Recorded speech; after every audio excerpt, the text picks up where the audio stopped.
So question 1, John is thinking of two numbers, A and B. The ratio A take away 2 to B take away 2 is 1 to 2. So I will write that down now. A take away 2 to B take away 2 equals 1 to 2. A plus 4.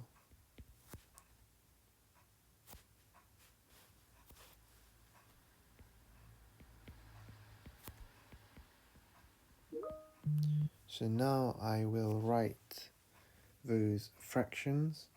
So using the first set of ratios, A take away 2 over B take away 2 is the same as 1 over 2. And we have A plus 4 over B plus 4 equals 3 over 4. So now if we cross multiply, we get 2A take away 4 equals B take away 2. So we multiply these together and these together. If we multiply these two together, we get 4A plus 16. And multiplying these two together, we get 3B plus 12. Okay, so now it looks like we have some simultaneous equations which we need to solve. So, I mean, we could use the elimination method, we could use the substitution method. It's completely up to you. Firstly, let me just collect like terms where I can. 2A equals, say, equals B. Add 4 to both sides and you get B plus 2. Here we have 4A. I'm going to subtract 12 from both sides because I don't want to deal with negative numbers. So this is what we have here. Alright, so there are so many different types of substitutions. You could substitute B into one of the equations. You could substitute 2A into here and just multiply it by 2. It's completely up to you. I'm going to try to do the one which is the simplest, but bear in mind it may not be the most simple one. Let's subtract 2 from both sides here. So we have B equals 2A take away 2. Now I'm going to substitute that into here. So let's write 4A plus 4 equals 3, and just because it's just to make it a bit more clear, I'll use a different color. 2A take away 2, 4A plus 4 equals 6A take away 6. Now we're going to solve for A. Subtract 4A from both sides, you get 2A here, and add 10 to both sides, you get, add 6 to both sides and you get 10 on the left hand side. Now we can clearly see that A equals 5, as 10 divided by 2 is 5, and now we need to substitute our A value into this equation to work out B. So again, just to make it a bit more clear, let's write 2 multiplied by 5 using a different color pen. 2 multiplied by 5 take away 2 is of course equal to B, which is 8. So our answer A equals 5 and B equals 8. As I mentioned to some of you, when you are entering your answer into this website, it says give your answer in the form A, space B. So write something like A, put a space, 5, comma, space b, space per 8. That would hopefully give you the right answer. Okay, so solve a simultaneous equations question. So this is a question which I'm sure you've seen a lot of recently. It was on one of the Sparks assignments a few weeks ago. So let's say y equals 2 plus x. Now we're going to substitute it into this equation. So I'll write 3x squared plus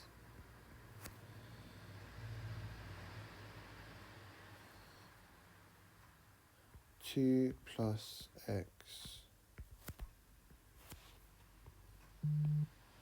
Yep.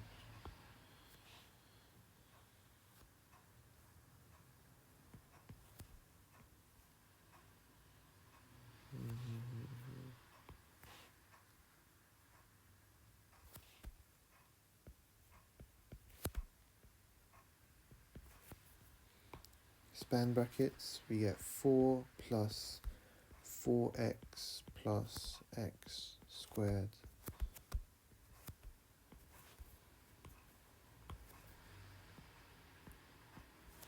equals 3.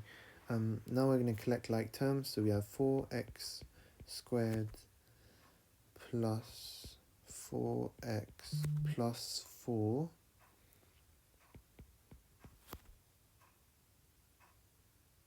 equals 3. Now we're going to get in a form whereby we can solve the quadratic. So plus 4x plus 1 equals 0. And using the quadratic formula,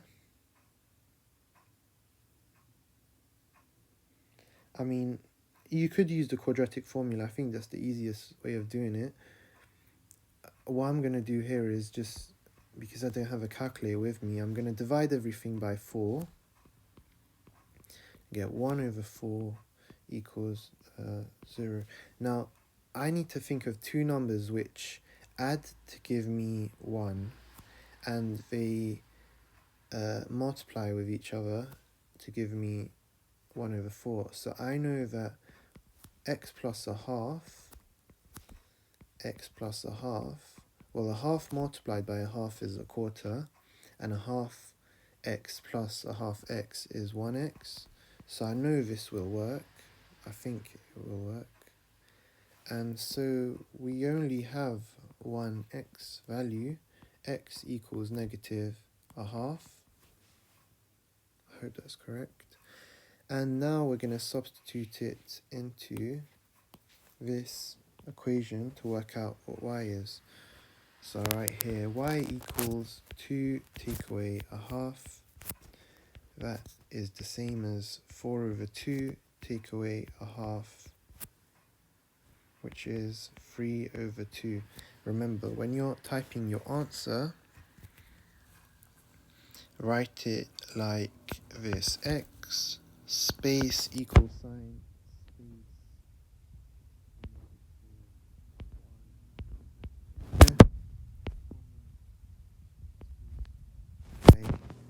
space equal sign, another space, and then write 3 over 2.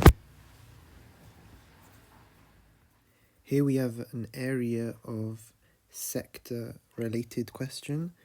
So it says OAB is a sector of a circle. We know the radius. The area has also been given. And we need to work out the perimeter. So firstly, let's note down the information we have. The area is 60. And the formula for the area of a sector is theta over 360. Theta is just the angle. But you could use x, you could use other letters. Doesn't really matter too much. multiplied by pi r squared. So in this case, we have the angle over 360 multiplied by r squared. So 9 squared is 81, so 81 pi. So we have 60 equals 81 pi theta over 360, and now we need to solve for theta to work out what the angle is. In class I always say don't round too early, so having worked out what theta is, I'm going to write it like this. So this would be 21600 over 81 pi. I'm going to leave it as that because, as I said, I don't want to round and write it as a decimal, and then when I see the final answer, it's slightly off where it should be. So we have our angle. We need to use it to work out the perimeter of a sector. So perimeter, we need to work out this arc length here. So arc length, I'll use this L, equals theta over 360 multiplied by the circumference of the circle, which is pi d. So this equals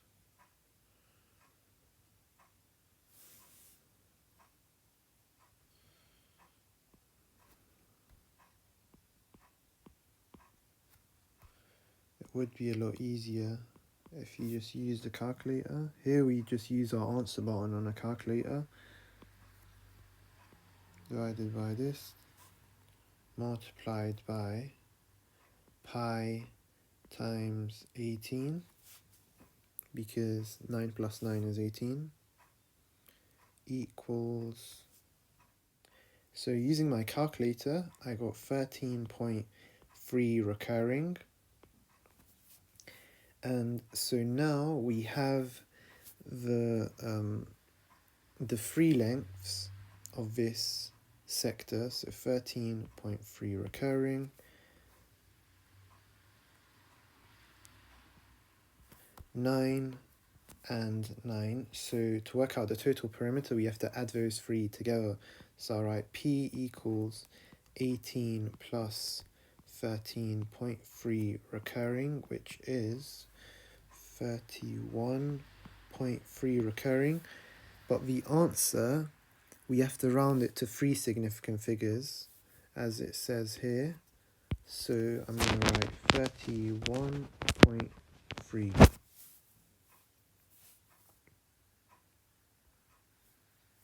Question 4.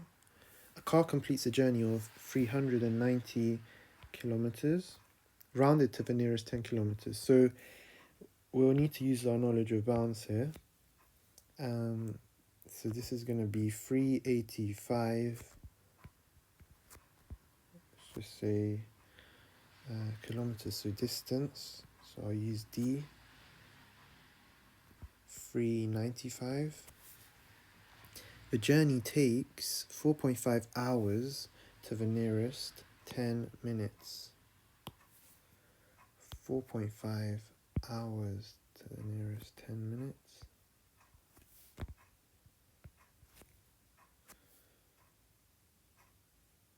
Okay, 4.5 hours equals 4 hours is 4 times 60, so it's 240 minutes plus half an hour, so half of 30 minutes.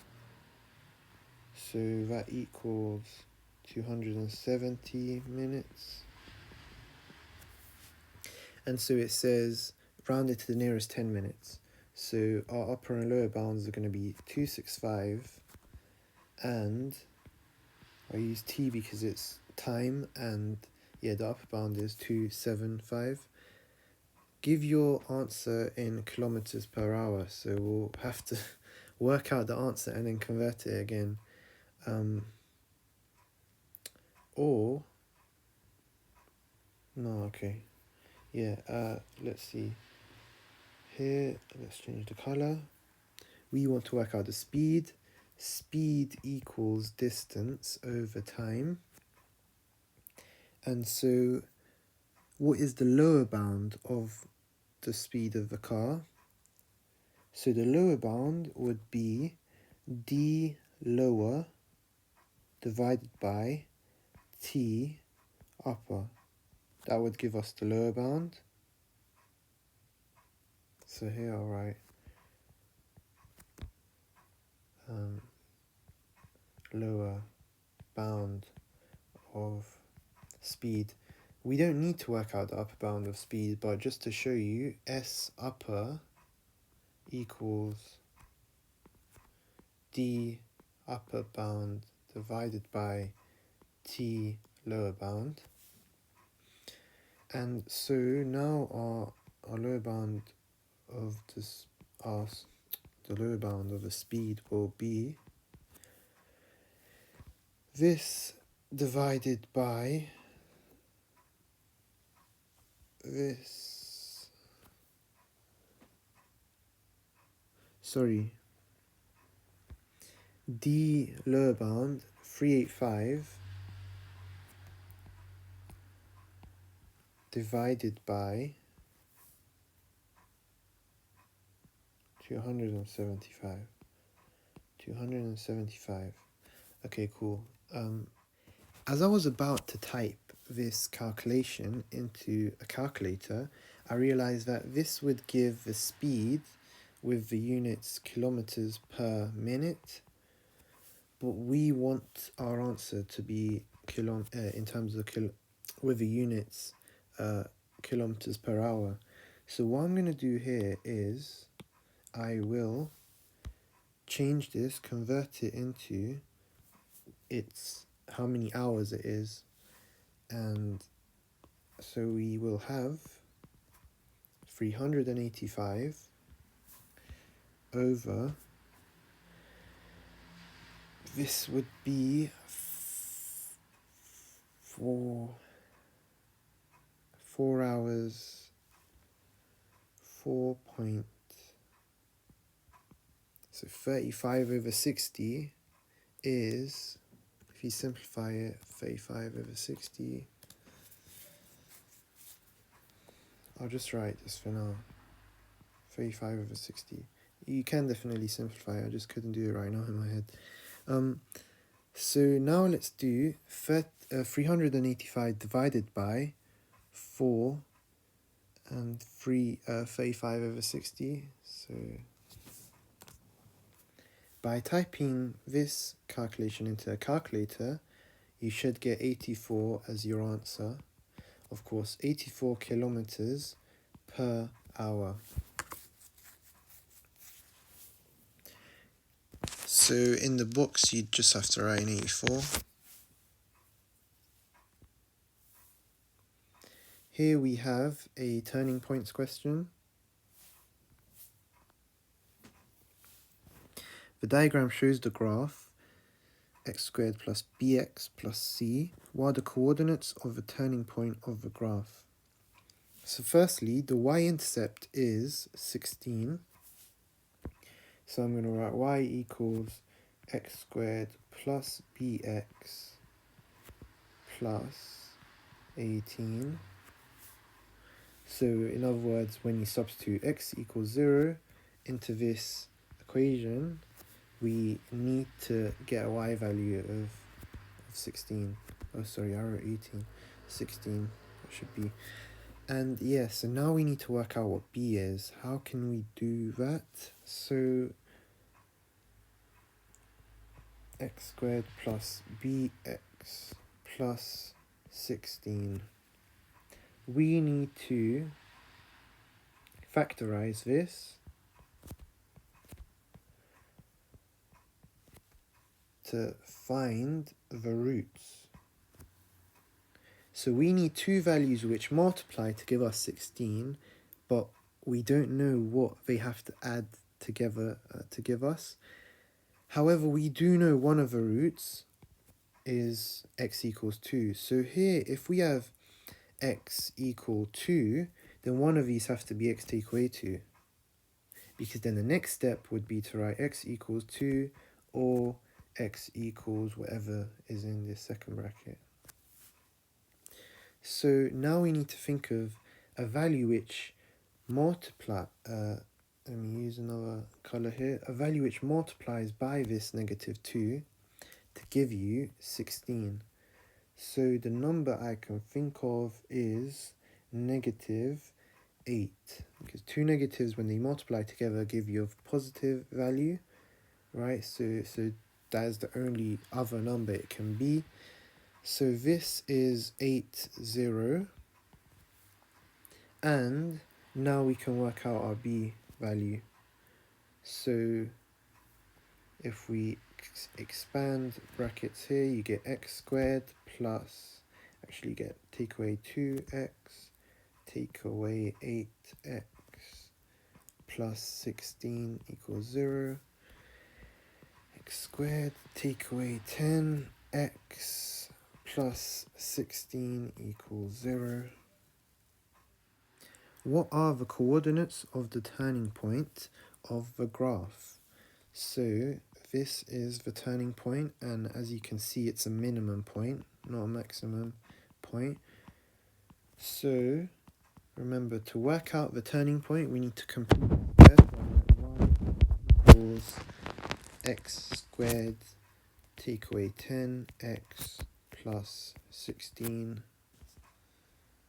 So remember, we half the x coefficient, as in write x take away 5 squared, because now when you multiply this out, you're going to end up with that negative 10x. Having said that, you end up with a 25 as well, and we don't want that 25. So I'll write here, take away 25, and of course we need to keep the 16. So negative 25 plus 16 is negative 9. And that is it for now. When will, I'll write here, y minimum.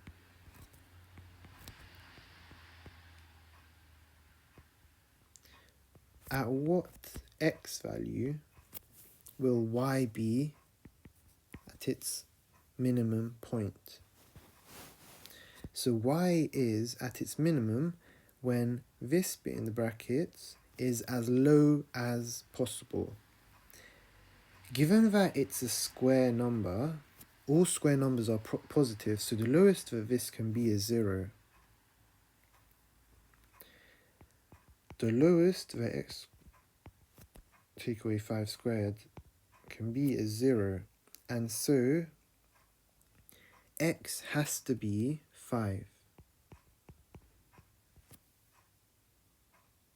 Any other value you substitute into this equation would give us a different value than 0. So x has to be 5. Now when x is 5, then you just substitute 5 into this equation. 5 take away 5 squared is 0. So you are left with negative 9 as your y value. So the coordinates of this point are 5, negative 9. Of course, if you continue practicing these questions, you will spot that from this, your y value will be whatever is hanging outside of the brackets, and your x value will be the opposite of this value, which is negative 5. So your x value will be positive 5. So for example, y equals x plus 3 squared take away 17. What is the turning point of this equation, this graph? If you were to plot this on a graph, it would be x equals -3 and y equals -17.